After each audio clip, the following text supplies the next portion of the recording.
Hello and welcome to Leaders of Tomorrow, India's largest platform for small businesses, whether you are an SME, a startup, or an MSME. I'm Sunil CEO. All of this week, we are putting the spotlight around SME Day and calling it our SME Week, a week-long series of special conversations with some of India's biggest voices and sharpest minds, spotlighting different industries, themes, and topics, all of which are of most relevance to you, the entrepreneur.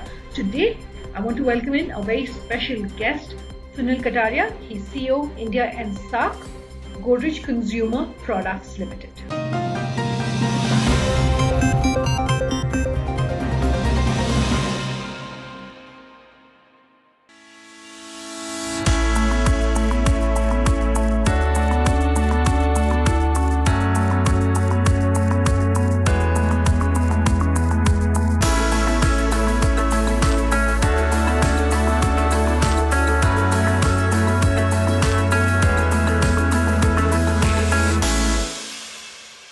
Sunil, thanks for taking the time to speak with us here on Leaders of Tomorrow. Who better to talk to us about what's happening as far as the FMCG and the retail space is concerned than you. So I'm so happy you could take the time to speak with us today here on this special series that we're doing, Sunil. And let me really start by talking about your comments that I've seen where you've spoken about the rural markets, saying they've performed exceptionally well for your sector. So my question to you is, how is that really looking at panning out when it comes to the next couple of months, given, of course, all the uncertainty, around the third wave, which still is something that we don't know when that's going to happen, if it's going to happen, etc. Well, I think the biggest factor of 2021 real has been the uncertainty. I think because, unfortunately, with the benefit of hindsight, which is always powerful, I think somewhere we all didn't anticipate the scale and the virality of the second wave, which would hit us, as a nation, as a society, and obviously as industry also. So I think that's really been the point which has been, I would say, the essence of the year till now. That post, if you see the festive season, it was no longer about pent-up demand. I think actually the recovery seemed to be pretty strong across most sectors, and given the way India had actually navigated the COVID-1 in hindsight, and the way the demand had come back, especially towards Q3 and Q4 of last year, it looked like, it's behind us.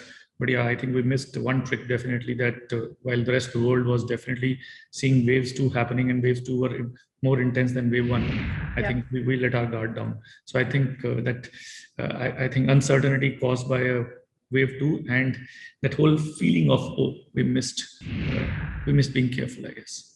So in terms of the fact that we've seen a lot of people during the COVID first wave heading back to their villages and towns, and now during the second wave, we've seen a lot of people perhaps, coming back because factories have been allowed to open, not necessarily at full capacity, but some capacity at least. What is that meaning really when it comes to demand, whether it's in rural India or just demand on the whole? What are your thoughts on that? Yeah, so I think if you see, even prior to the GDP slowdown of FY20, which we saw, it's always been rural, which has always grown at a multiple of around anywhere between 1.3 to 1.5x of urban, whenever India has done well, as a country in terms of demand.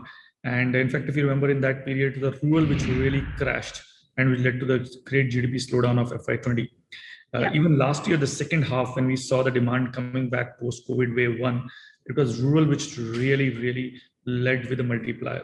And urban obviously had got impacted much, much bigger than rural in terms of COVID wave. So it's the rural demand which really pulled the economy in a bounce back last year. So I think net, the rural demand is very critical for India, given that 70% of our population resides there.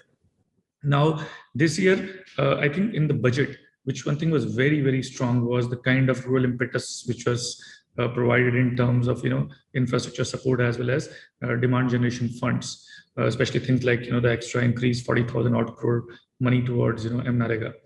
Now, obviously, I think the one variable to watch out and which has changed a little, but I wouldn't still not call it all doomsday there, is the variable of the COVID wave this time hitting tier 2 towns and rural. We have seen first time in this wave, almost maybe 35 to 40%. I mean, it's a broad estimate of cases coming in rural areas. And obviously, the rural medical infrastructure and health infrastructure is more fragile than what we have seen our urban infrastructure as well. So I think two things in my mind. What's happened to the chief wage earner in rural areas as an impact of COVID? I think that will be a critical factor. And secondly, how fast is the recovery which happens in terms of vaccination drives reaching rural as well? So I think these are two very critical factors. And I think they will hold the key to rural demand going forward. The third, obviously, which is a factor which has nothing to do with COVID, which always is a very, very strong factor in India, the onset of monsoon. Yeah, absolutely. Even though agriculture is no longer the only dominant part in rural, but a large part is played in this country still by the strong and wide onset of monsoon. So I think that's a very positive sign, right? The way the monsoon prediction is there for the third consecutive year, it's looking good, and the onset seems to be also been pretty widespread. So net in my mind, it's a bit of a fingers crossed in my mind on rural. It's not doomsday. I believe I would have been a very different. I would have been making a very different statement if the monsoon was not supposed to be good this year. But I think given the way the monsoon is setting in, given the way there were infrastructure initiatives announced in the budget, which unfortunately could not even get implemented because the COVID wave 2 hit all of us. I think if we can get a very strong handle on vaccination drives across both urban and rural, and especially rural areas, I think the mix can still be there in terms of rural demand bouncing back very strongly. So we're talking about the festive season, we're talking about pricing. I must check with you on inflation. You were very briefly sort of referring to that, but through this conversation, if you want to talk and if you're able to talk to our viewers about your outlook as far as inflation goes, what would you want to say? So there's been a pretty big difference between the two waves in terms of the way the supply chains have behaved, because in the wave one, if you see, the whole thing came into a national lockdown with a 4-hour notice, right? So I think everybody was completely caught unawares, right from, I would say, the government when they took this call, very hard call. I think the state governments, the district magistrates, obviously the industries, everybody was taken by a once in a lifetime kind of an event, which nobody had a clue what to do. Even the guidelines were, framed after the lockdown was announced. And hence the first 30 days of, I would say, wave one really went in navigating and trying to get permissions, getting clarities. There are multiple kind of circulars coming through. So it was about working very closely with the governments, the ministries, and trying to get permissions to get supply chains going, right?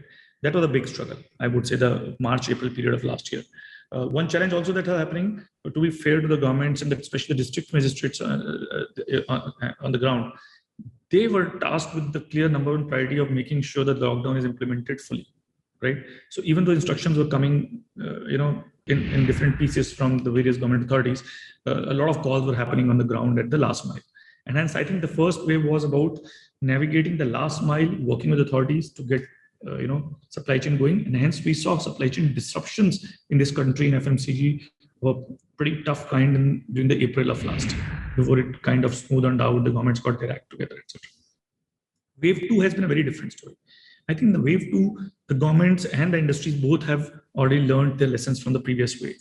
So in terms of industry, let me tell you, we all were pretty clear that we had in case companies which did not have distributed manufacturing, they had distributed their footprint of manufacturing. In our case, we always, by and large, had a reasonably distributed manufacturing footprint, so that was never an issue. But I think we all, this was not a lockdown, which was a national lockdown of 4-hour notice. It was a lockdown which happened state by state, right? So I think the states also this time gave time of days, a week or so before announcing lockdowns. So it gave time to industry to prepare for managing this supply chains. B, I think we had all got lessons from the past, and we were carrying maybe a much more elastic supply chain of raw materials, packaging materials, etc. with us. C, I think the governments had very clear clarity across every state in terms of letting essentials manufacturing run. I think those guidelines this time are pretty much clear on the manufacturing side, at least, right? So I think as a result of this, we did not see any major supply chain disruptions, except for one-off here and there, which is bound to happen. So I think this helped the supply chains run. The challenge this time, really, if you ask me, was on the front line. because there was so much of cases happening across the country. The front lines were at a risk. The trade channels were at risk. The government hence this time clamped down pretty hard in terms of opening up of stores. The timings were only 2 to 3 hours in every state, early mornings. That obviously impacted the servicing of the stores. And secondly, most of the companies pulled out their teams this time, right? The frontline teams, because the fear was very real and the impact was happening across the masses this time. So I think while the supply chain has been very smooth, the May period has seen actually much more of a disruption happening in terms of servicing of the frontline stores. Let's slip into a short break. Much more coming on the other side. Stay tuned.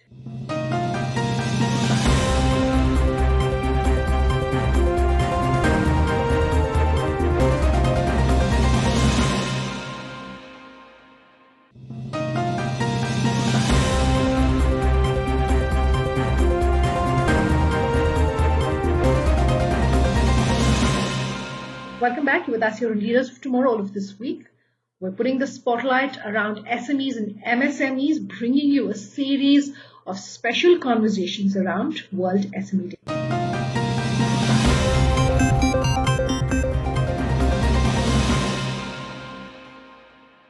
So we're talking about the festive season. We're talking about pricing. I must check with you on inflation. You were very briefly sort of referring to that, but through this conversation, if you want to talk and if you're able to talk to our viewers about your outlook as far as inflation goes, what would you want to say? No, see, one thing which has very clearly happened in the, again, let me again give you a parallel between wave 1 and wave 2. Again, there are very differences happening there. Wave 1 was an impact of the unknown. We didn't know what we are encountering, right? And since the supply chain had got broken, right, at that time, two things happened. One, it led to an immediate panic buying and stocking up in consumer homes. The consumer emotion was anxiety at that time, an anxiety of the unknown, right? And that led to, okay, let me just stock up. It's a lockdown, maybe a month it will last or so. So people did a lot of stock up of essentials, right? Secondly, at that time, since there was no vaccination, right? Hence, the only protocols of COVID-appropriate behaviors while in lockdown were, hygiene essentials, the things like, personal wash, hand wash, disinfectant sprays, masking. So I think those are the categories which the hygiene categories, the both home and personal hygiene saw a lot of uptick along with food and staple essentials because people were locked up in home. This is all led by an emotion of anxiety at that time. Wave 2, the emotion has been of shock and fear. Now that's a very different emotion from anxiety because we weren't prepared for a wave 2 being so high. So it led to a huge shock and it led to fear because it's come closer home. Nobody is, unscathed today. Everybody knows somebody who either in their own immediate family or extended family has been impacted by COVID, right? We've seen fatalities around our near and dear ones across the country, right? So that second emotion of fear has happened. Now, what this has led, along with supply chain not getting disrupted, is that the emotion itself was of fear and shock. And there was a fatigue already set in of last 1 year. People are seeing as it's not that supply chain breaking it down. There was no panic buying of essentials this time. In fact, the whole buying has shifted towards safeguarding yourselves toward products which can give you more immunity, products which can give you more health, products which can safeguard you. So there's obviously some kind of, also allocation of fund which has happened towards medical spends this time. So I think that's a very different kind of spend which is happening, more immunity, more health, obviously more hygiene, right? But I think the stock up of food staple essentials, which would have happened last year, has not been happening this year. The second piece definitely which has happened this time is, which happened last time as well, but I think which is a watch out this year is the discretionary category, which had bounced back brilliantly in Q4 of last year, completely have collapsed. Now the question is, last year discretionary categories had come back very strongly from October onwards. I mean, it was almost like as if there's a revenge consumption happening out there, right? This time the question is that with this second wave, which had impacted pretty strongly each and everybody closer home, and the fear is of more shock and fear which are a little bit more ingrained in people's mind. How much would the consumer confidence come back in terms of stimulating a bounce back of discretionary, and how fast would that happen? That to my mind is a bigger change and a question mark in my mind as to where will that come back from and how fast. You were speaking about safety of your employees. Sunil, I just want to go back to that. A lot of small businesses are saying, because they're vaccinating their employees, they're vaccinating employees and their families, perhaps. Overhead costs and healthcare costs for their employees are coming to almost about 50% of their total overheads as we speak. Could be less or more in some cases, but this is a kind of a ballpark figure. So my question to you is, they're saying, why isn't the government perhaps stepping in to handhold us, even as the government has spoken about the restructuring of loans, the extension of the emergency credit line scheme, etc. Is this scenario also that you think it is fair perhaps for small businesses to expect and demand that the government will step in? See, okay, there are two parts to the small businesses. One is this vaccination side is one larger piece, which I think nothing to do with only that small business. I think that's a larger piece of the country. So let me first talk maybe that, and then I'll come to the small businesses. I think two things hold the key to the economic bounce back. And the first one, which I think if you see the finance minister has been talking also, even that recently last week as well, I think it's very clearly it's vaccination drive across the country. I think that holds the key to how fast can we come back into a very, very strong economic bounce back.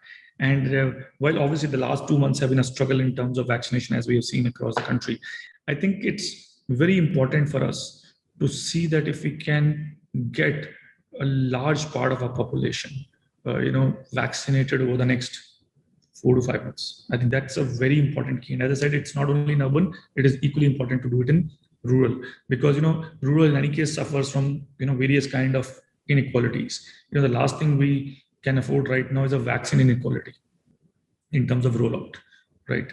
Given especially the weaker infrastructure, health infrastructure in rural areas. So I think we need to have a vaccine rollout and an equitable vaccine rollout across urban and rural. I think that's a very important phase. That government holds the key to economic bounce back. The second, I think, obviously, is the consumer confidence, right? And to do that, there has to be a mix of, I think, if vaccination happens, it obviously leads to more consumer confidence. But I think that is where a couple of more initiatives are required and support from the government. And there, I think, two big things which would help is, one is the support to MSME, right, which I think have won the brunt, and they form a large part of India's population and infrastructure. So I think there I feel, while there have been schemes announced like this ECLGS 4.0 has been announced, where the government has announced support in terms of restructuring of loans. In fact, if you see, the budget had already announced some 20,000 odd crore of subordinate debt towards MSMEs. I think my feeling is the announcements have happened, the funds have been allocated.